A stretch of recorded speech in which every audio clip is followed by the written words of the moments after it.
Nah, kalau disederhanakan ini yang paling gampang jadi alat operasi moneter. Nah, yang kuning gampang tapi ada prosedurnya. Kalau yang kayak biru dengan orange ini kelihatannya untuk operasi moneter reguler itu nyaris tidak bisa kecuali dalam kondisi krisis ya. Kamu dinyatakan memiliki duit di saya, tapi dinyatakan memiliki utang. Nah, utangnya belum dipakai. Itu dilakukan IMF tahun 2021.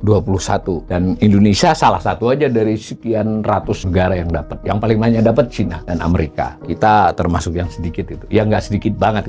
Di antara yang sedikit kita banyak, di antara yang banyak kita sedikit. Bagaimana ya? IMF ini memiliki kajian-kajian yang luar biasa juga saya kira. Berarti dia sudah menduga di tahun-tahun 2022-2024 ini akan ada masalah dalam perdagangan internasional. Sehingga orang-orang dikasih duit gitu untuk berjaga-jaga supaya ekonomi dunia bisa relatif stabil.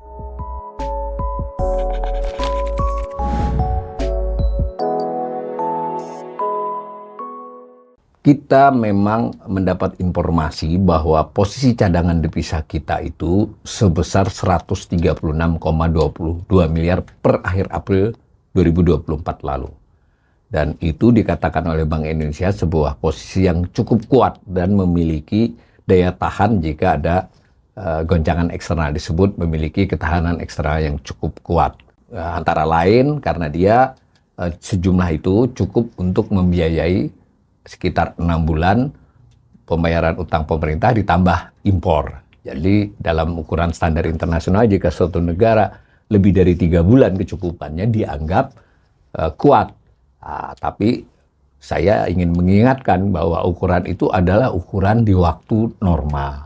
Dalam situasi-situasi yang krusial, itu biasanya ukuran tersebut tidak mencukupi. Tapi bagaimanapun, Bank Indonesia tidak salah mengatakan kuat atas dasar ukuran itu. Nah, saya ingin kita melihat dari sisi yang lain. Bahwa betul ada uang asing yang kuat ya. Jadi devisa itu kan sebetulnya adalah mata uang yang bisa diterima sebagai alat pembayaran hampir di seluruh dunia. Jadi terdiri dari mata uang kuat, kemudian juga emas, kemudian mata uang kuat itu termasuk mata uangnya IMF jika diperlukan dipakai ya. Namanya SDR, Special Drawing Rights. Ada kursnya juga dia. Nah, dari 136,22 miliar itu, Bank Indonesia memberi informasi komposisinya. Biasanya ketika diumumkan pada tanggal 8, komposisi belum diumumkan. Kira-kira 4-5 hari kemudian. Jadi baru nih data komposisi ini baru keluar beberapa hari kemudian.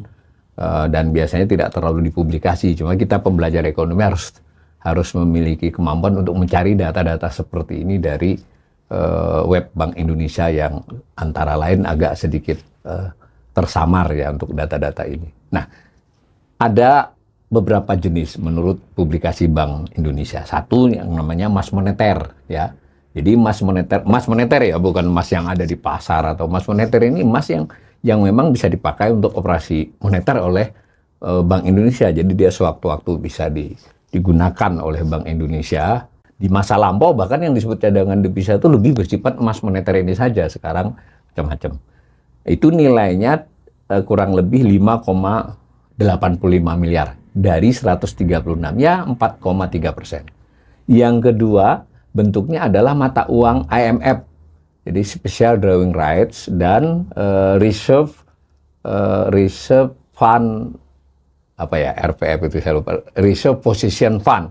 Jadi ada duit Indonesia di IMF. Jadi memang duit kita, karena kita sebagai anggota IMF wajib store. Nah, itu bisa dipakai dalam kondisi-kondisi tertentu. Tetap cadangan devisa kan?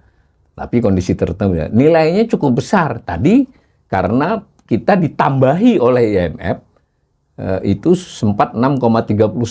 Sebelumnya kita atas dasar setoran kita aja di kisaran 2 ya. Di kisaran 2 miliar, 1,9, 2 miliar. Kenapa berubah-ubah? Karena kita nyetornya itu SDR. Nah, kan SDR-nya itu punya kurs terhadap dolar sehingga ada fluktuasi kecil dalam konteks pencatatan sebagai dolar Amerika. Nah, intinya pada akhir April ada duit kita di IMF sebesar 5,38 miliar dolar. Lebih banyak dari emas ya. Itu persentasenya 6,15 dari total. Sebenarnya tersedia dia. Tidak bisa duit kita, tapi kan ketika mengambil ada kebutuhannya. Biasanya untuk mengatasi hal-hal yang sifatnya agak sedikit shocknya itu agak kelihatan sedang atau besar. Kalau sekarang kita tiba-tiba minta, nggak ada prosedurnya. Meskipun duit kita sendiri. Nah, kita 98 itu kan, 99 itu banyak pakai itu. Nah, untuk beberapa tahun terakhir ini, sejak itu kita belum pernah pakai, punya duit tapi tidak dipakai. Nah, maka gampangannya ya liquid dalam arti bisa dicairkan, tidak lama, tetapi ada prosedurnya, ada syaratnya, administrasi lah dengan IMF. Maka duit yang semacam ini kan tidak bisa langsung dipakai oleh Bank Indonesia dalam operasi pasar. Sama dengan emas tadi. Emas tadi itu liquid, tapi untuk operasi pasar langsung dia harus muter itu. Jadi harus disurat berhargakan, kemudian dapat liquid, mungkin butuh berapa hari. Nah, yang ketiga ada yang surat berharga. Tapi jangan samakan surat berharga ini dengan saham obligasi biasa ya. Surat berharga ini surat berharga pasar uang. Jadi liquid ya. Jadi surat berharga pasar uang itu kan bersifat seperti uang. Ini liquid juga, tapi juga tidak terlalu luas. Dia tetap memerlukan waktu, sehari kah, 2 hari kah, untuk membuatnya ini. Atau ada prosedurnya untuk dipakai dalam operasi pasar seandainya Bank Indonesia hari ini atau besok misalnya seketika mau melakukan operasi pasar. Tapi untuk keperluan beberapa hari, seminggu 2 minggu, ini liquid. Nah, yang paling liquid adalah uang kertas asing, currency, dan simpanan.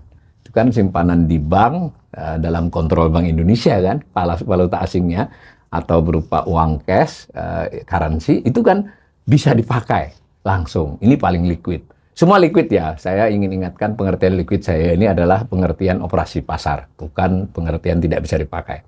Itu nilainya sebesar 19,97 miliar, 14,66% dari total devisa. Nah, ada yang tidak begitu jelas, tagihan tidak masuk kategori, tagihan lain tapi kecil. Nah, mari kita lihat kalau digambar jadi begini nih. Yang saya ucapkan secara verbal tadi digambar begini. Yang terbanyak adalah surat berharga. Saya ingatkan surat berharga ini surat berharga pasar uang, bukan saham obligasi ya. Ini surat berharga pasar uang yang cukup liquid. Lalu yang bersifat uang kertas ini, yang abu-abu. Nah, yang SDR, IMF ini. Lalu ada emas moneter, tagihan lainnya kecil. Nah, kalau disederhanakan, ini yang paling gampang jadi alat operasi moneter. Nah, yang kuning gampang tapi ada prosedurnya. Kalau yang kayak biru dengan orange ini, kelihatannya untuk operasi moneter reguler itu nyaris tidak bisa, kecuali dalam kondisi krisis ya. Nah, ini posisi April 2024. Nah, kalau kita mau gambar yang panjang ya seperti ini. Nah, ini kalau batang atas ini, kalau ini dicari angkanya, ini adalah 136, terdiri dari macam-macam ini. Nah, yang ini kita bisa ngelihat surat berharga bagaimana perkembangannya, emas bagaimana, IMF bagaimana, ini orange, kemudian dan seterusnya. Nah, ini coba grafik ini kita pecah satu-satu supaya kita bisa melihat. Ini saya gambarkan keseluruhan dulu. Ini kalau digambar sama dengan yang grafik cadangan devisa ya atasnya ini. Nah, kalau kita lihat misalnya, nah khusus emas moneter, ada hal yang menarik kan? Emas moneter ini rupanya Bank Indonesia menambahi cadangan emas moneternya agak banyak di tahun 2023 yang lalu, dan ini juga dia bertambah di April 2024. Nah, nanti dalam analisis lain kali kita coba cari tahu mengapa emas moneter ini bertambah. Tapi dari sisi itu positif juga, artinya Bank Indonesia ingin memperkuat. Karena kalau emas moneter benar-benar langsung dikendalikan oleh Bank Indonesia ya, directly ya.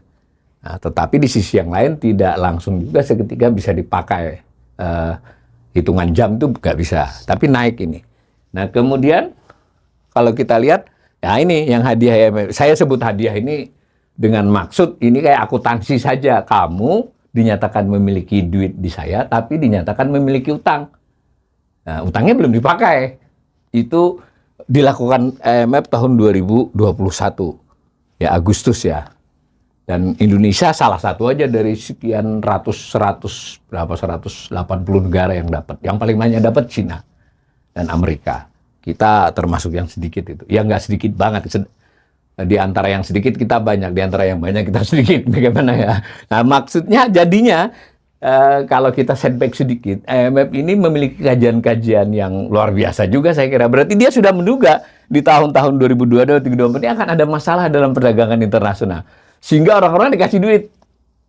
gitu, untuk berjaga-jaga supaya ekonomi dunia bisa relatif stabil. Sudah begitu juga masih saja cukup bergoyang kan beberapa bulan terakhir ini. Tapi memang faktor penggoyangnya ada dua ya, yaitu ekonomi Amerika, keputusan The Fed, dan terutama sekali adalah geopolitik. Tapi yang jelas kita tahu yang namanya posisi cadangan devisa Bank Indonesia yang dikuasai Bank Indonesia itu termasuk yang di IMF.